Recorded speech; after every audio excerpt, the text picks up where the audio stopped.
When you go Scottish winter climbing and the weather gets really bad, you look around and you pretty much see everyone in mountain equipment jackets. Things like the legendary Tupolak or the Lhotse or the Changabang. They give you ultimate protection, freedom of movement, and they really work well in the conditions we look for. The latest jacket, the Orion, takes in everything they know and takes it to another level.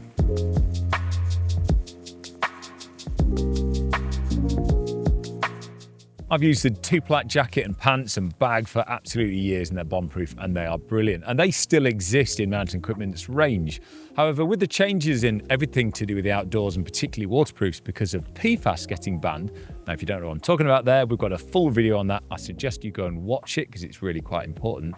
It made mountain equipment think of other ways they can expand their range and really use some of the amazing tools they've got to their best efforts. Avid Outside YouTube followers, which I know there's like 2 of you, Mum, Dad maybe, might remember that I made a video on the Atmo jacket. That was one of the first PFAS-free jackets from mountain equipment, and actually I really love it, and I've used that a lot since as well. And I reckon the Orion is the beefed up version of that, even though there's quite a lot of differences. So let's cut to the chase. What is the Orion jacket? Well, it's this. It doesn't come with this microphone. I'm afraid that goes back to Sam shortly. But it is a beefed up climbing jacket for the harshest conditions in Scotland, ice climbing, things like that. It's absolutely brilliant. The membrane they've decided to use is their own DryLite XT, and that's a nanoporous membrane, which gives really high breathability with the highest level of waterproofing as well.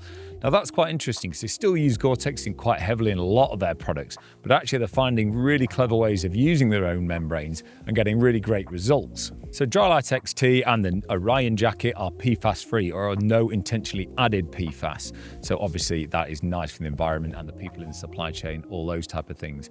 That does mean, again, you're going to have to wash and reproof all jackets going forward more than you used to. Again, there's another video on that. Go back to our YouTube, watch it. Otherwise, you might not understand why your jacket isn't performing the same as your older ones. So the stats on this jacket are quite simple. It has a 20,000 hydrostatic head and a 20,000 vapor transfer rate. However, mountain equipment reckon on some of their other tests they've done, which people don't really understand and don't like using, so they don't publish it, they've got some much higher breathability rates than that. So I think they've combined really clever face fabrics and their own membrane and backer to get some really great results. And we've given this quite a hammering and have been really impressed with how it's worked. Now, even if it was only the 2020 I just told you, that's actually more than good enough for nearly all conditions. You aren't going to get wet in this. So one of the first things I have to mention is how burly this is.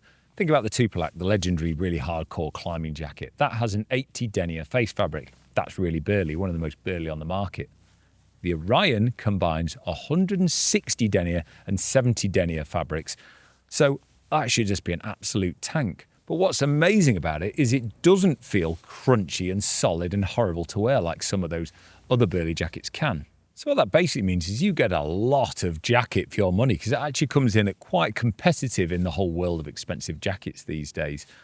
And it's been really well tested. So there's a young lad who works for us in the shop these days called Joe, and he's quite a character. He's absolutely brilliant, loves climbing more than life itself. And I've seen his old jackets and he gets through them pretty quickly and they get absolutely trashed. So when he said he was going to the Alps for 2 months this summer, I thought his kit's not going to survive.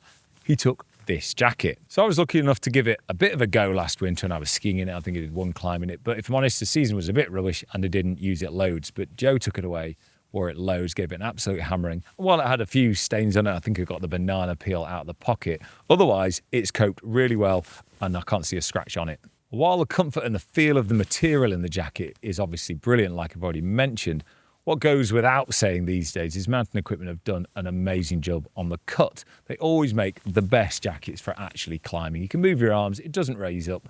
Why does no one else get that right? Just like these guys. The jacket weighs in at 500 grams, which of course is not the lightest on the market by any means.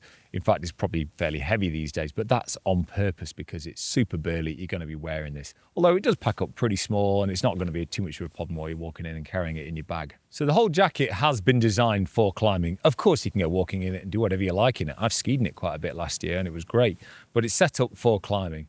Now, what does that mean? That means there's no hand pockets. You've got big chest pockets here. So they sit up above the harness and you can swallow gloves, guidebooks, phones, things like that, and really easy to use when you've got gloves on. They've used YKK zips, so they've got the big chunky one down the front, which is really reassuring. They like to use that because if a tooth ever broke off, you can still bust past it and do the jacket up. in an extreme environment. The other zips they've used, like the chest pockets and the pit zips, they've gone for the much softer sort of zips. Now that makes sense to me because they're not absolutely essential. If they got stuck, it's not the end of the world, but also they feel a lot freer and nicer in your armpits and while, moving in the jacket. They've got their tried and tested super alpine hood on it as well, which is absolutely brilliant and swallows a helmet, and it's a nice place to be on a stormy Scottish belay. But of course, when you're not wearing a helmet, that does pull in nice and tight, so you can wear it just with a head or a hat. And it's got a nice little peak on there, which is really essential when it's absolutely raging and storming, so you can see where you're going and not get battered on the side of your face. So as ever, it's mountain equipment, and they've thought about everything to do with climbing. So it's got a two-way zip. If you were wearing this over your harness and wanted to get to your belay loop, you can do.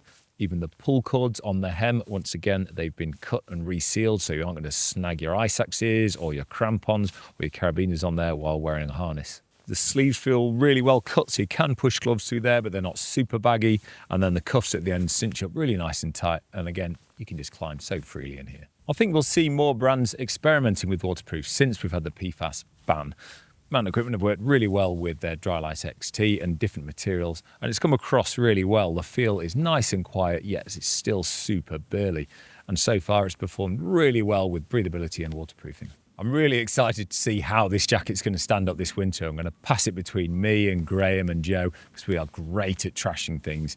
And those guys go climbing loads. I mean, I do a bit, but they do a lot. And it's going to be great seeing how this stands up to it. I've got really high hopes. It feels amazing, super burly, great for climbing.